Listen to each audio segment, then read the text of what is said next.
Hello, viewers. Good afternoon to you all. We've come again with another wonderful episode in our Realities of Life HQ. We have come today with what will benefit you. I will appreciate it if you can just open your ears, open your eyes, and then listen to us. With you on stage this morning is Reverend Mrs. Meldis Bidwelt Ekbelibe, and my co-host is Apostle Dr. Bidwelt.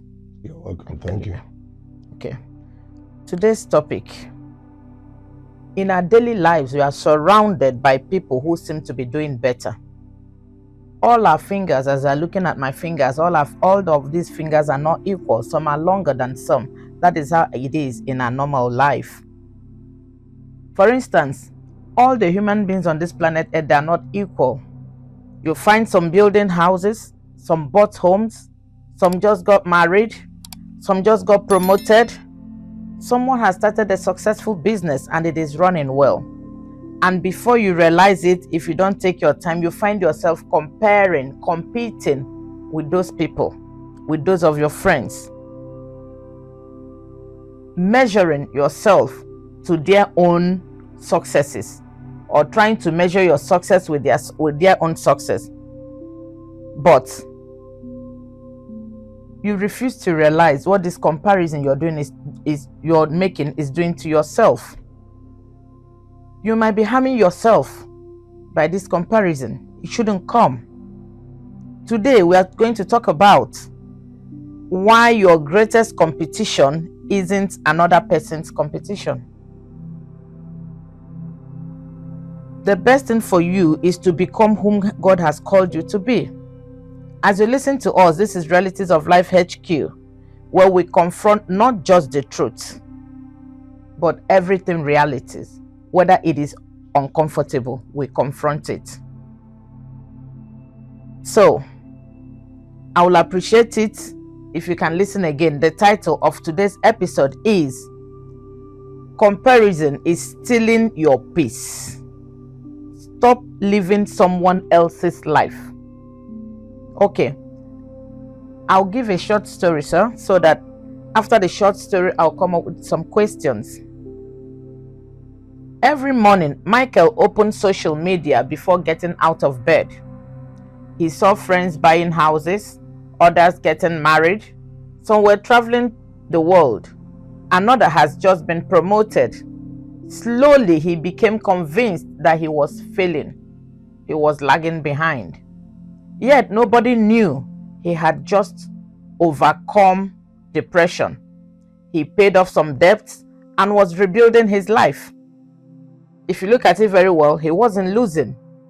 He was simply comparing someone else's highlight to his own behind the scene journey. The moment he stopped comparing, he finally started appreciating how far he had actually come.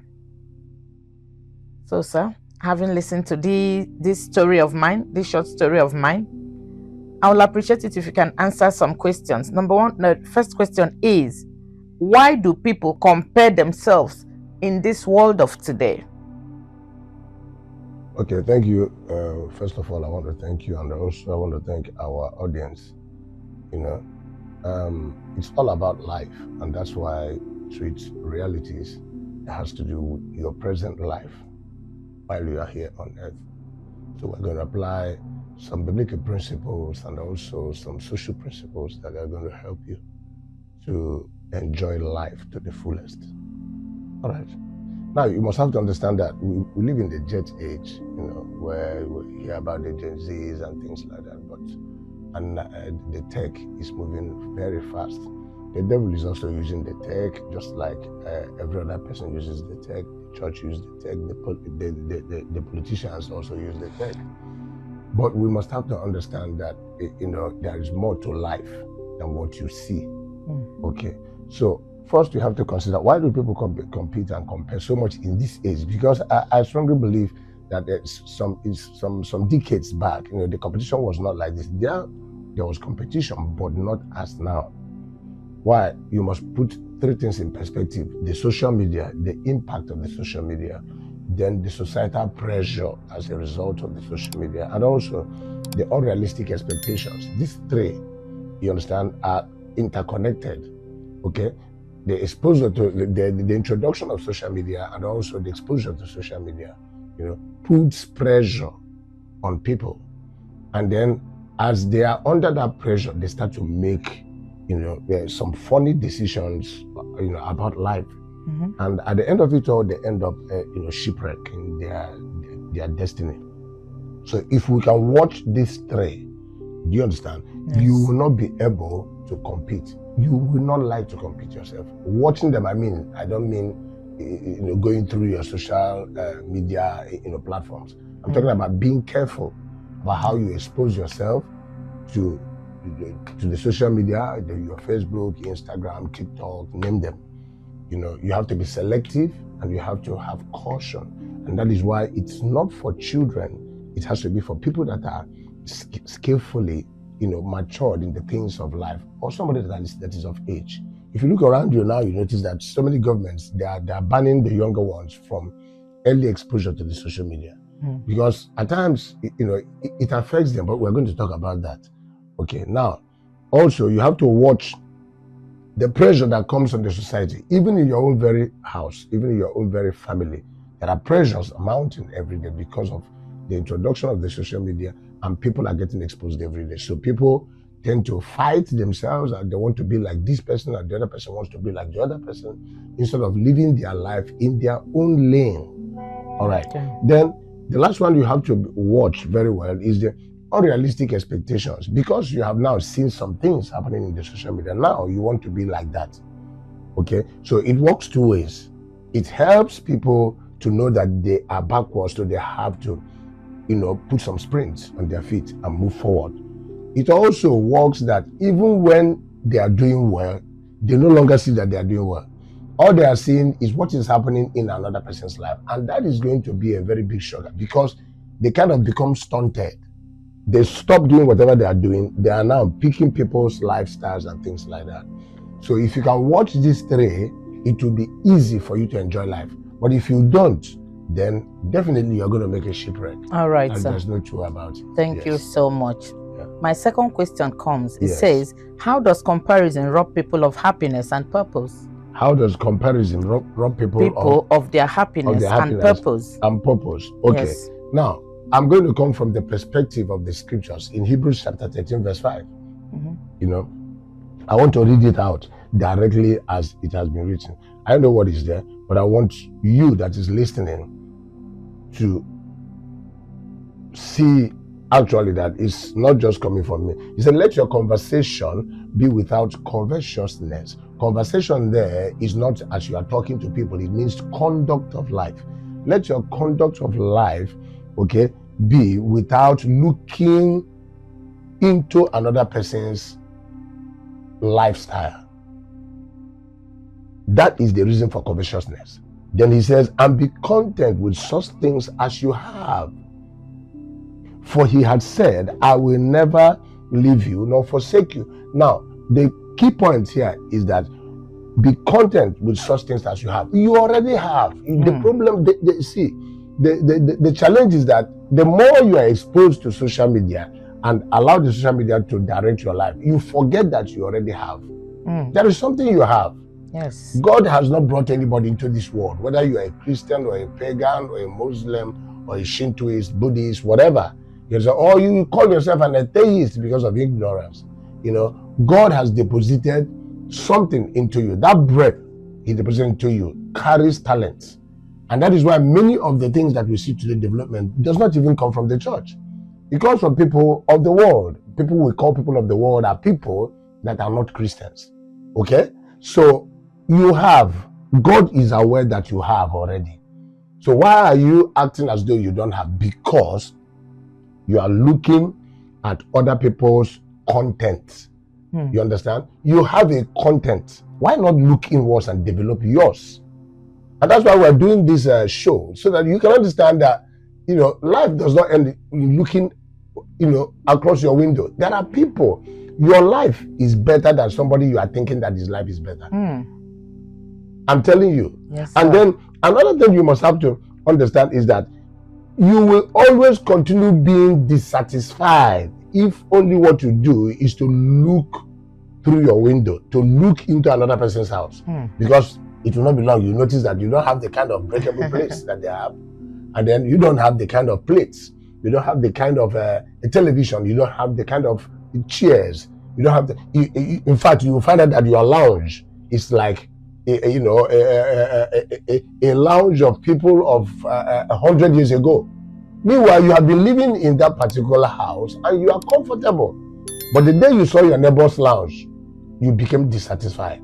Oh. And that is why people get dissatisfied. You understand? That's why people, people begin to make, the wrong choices in life, and their purpose changes. I'm going to talk more on that purpose as we progress. As we progress. So it's a matter of contentment versus constant dissatisfaction. It's as a result of you comparing yourself.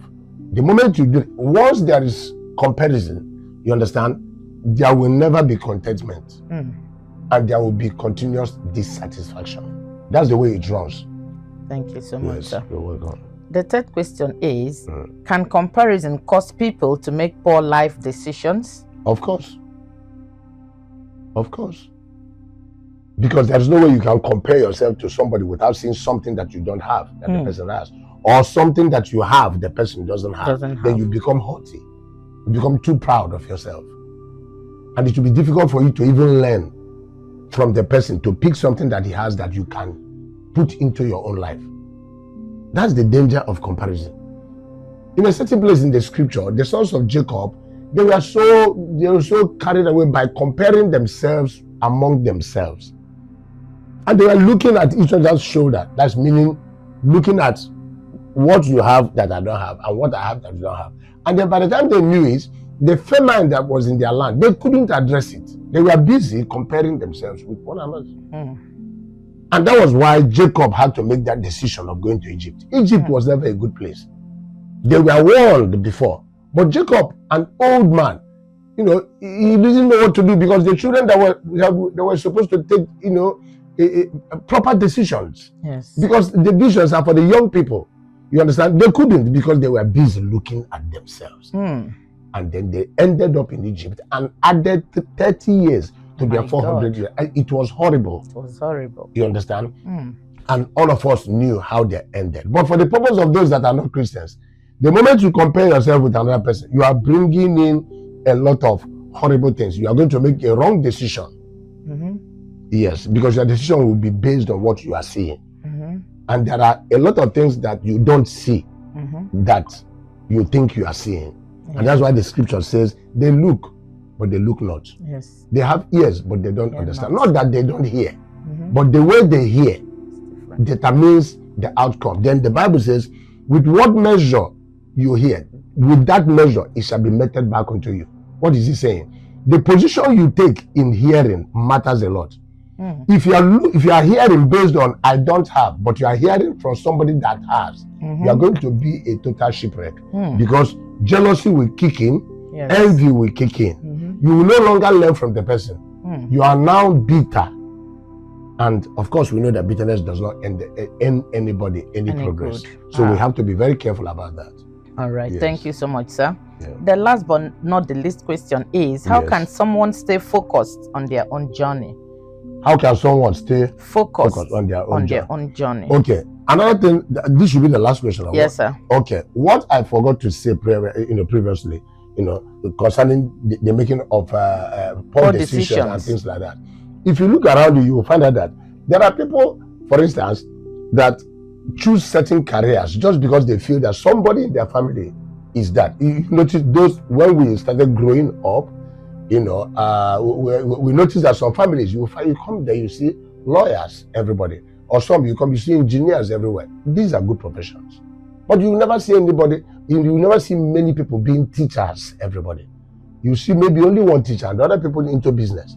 And then you come into some family, you see doctors and you see everybody doctors, and we thought that was the best way.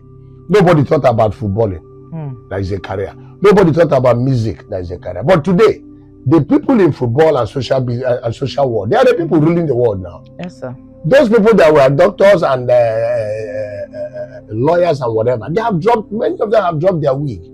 You see a lawyer now, he's a teacher. You see a lawyer right now, he's the social media, guru, and many of them are in banks. So it's a wrong thing when you compare, because the tendency is that you are going to choose certain career that does not represent what God has deposited into you. Another thing now, you might see your mate. The guy is married. Now you want to get married. But you number one, you don't have a house. Number two, you don't have funds. You don't have a steady income. How can you maintain your marriage? And now you pick somebody, or you keep a girl in your house and turn the girl into the mother of your children without marrying the person. After all, your friends or your age mates, in quotes, or your schoolmates, are married. Don't forget that you could be schoolmates or age mates, even course mates, but you are not grace mates. There are people that are gifted. There are people that are not. Time is what you have to look at. When you upskill yourself, you can become anything for yourself, not because of your friend. Are you listening to me? Yes. Another thing you must have to listen. Okay, people have entered into debt also because they look at a certain lifestyle. They want to be like that. What they have is not enough, so they go into borrowing. Borrowing totally is not bad, but there is a borrowing that is a cost. What is that borrowing? Borrowing, you borrow to spend on yourself. You are not borrowing to invest. So you look at people, you want to be like them. They have better cars, you want to buy that kind of car. It will not belong to you. You will wreck in life. In the realities of life show, we teach you how to be yourself. Be bold about yourself. Be contented. There is joy in contentment. Finally, fake lifestyle. That's where you copy it from unnecessary exposure to social media and people living around you. Okay, you start to live a fake lifestyle which you cannot maintain. Okay, now coming to our question. Now, number one, you have to be grateful. When you are grateful with what you have, you understand, then more will come. Many people are not grateful at the level they are. There is a little beginning, and the Bible warns us that we should not despise that little beginning. So if you are bold of that your little beginning, your spirit will be open and your mind to receive information to improve on yourself. So first of all, you must be grateful where you are. Okay? You must be grateful to God. Remember the 10 lepers that met with Jesus Christ. Yes. All of them, they were mates. Yes. As a result of their leprosy. Yes. So I will call them, they were mates. So, and of course there should be competition, which was not pronounced. But after the healing, what happened? The 9 left because now they saw that they are better. Okay? Yes. So they continued their competition. Yes. But one noticed that this thing that happened was not him. Yes. It was because, some other person entered into his. So what did he do? He went back and thanked the Lord. Yes. And then the Lord brought everything fully. And everything that he missed, he got it back. Yes. The shortened feet grew off. The shortened hand grew. So he enjoyed wholeness as a result of being grateful. Yes. So gratefulness is very important so that you can maintain what God has deposited into you. Another thing is that you have to be focused. Your purpose. What is your purpose? If you continue competition in life with some other person, you will not arrive at your purpose. You will not achieve. You will not fulfill your purpose. There's a fulfillment of purpose which comes when you are content with what you have. When you are grateful at the level you are, there will be an openness in your mind to receive more information to improve on yourself. So you must understand that purpose needs to be fulfilled, but you must be a person that is focused. The Bible says, let your eye be single. Let your eyes be single, so that there will be light in every part of your body. When your eyes are two, then tendency is that you are going to be seeing things that you are not supposed to see, and then you are going to make wrong decisions, which will mar your destiny. Okay. Finally, understand that discipline is very important.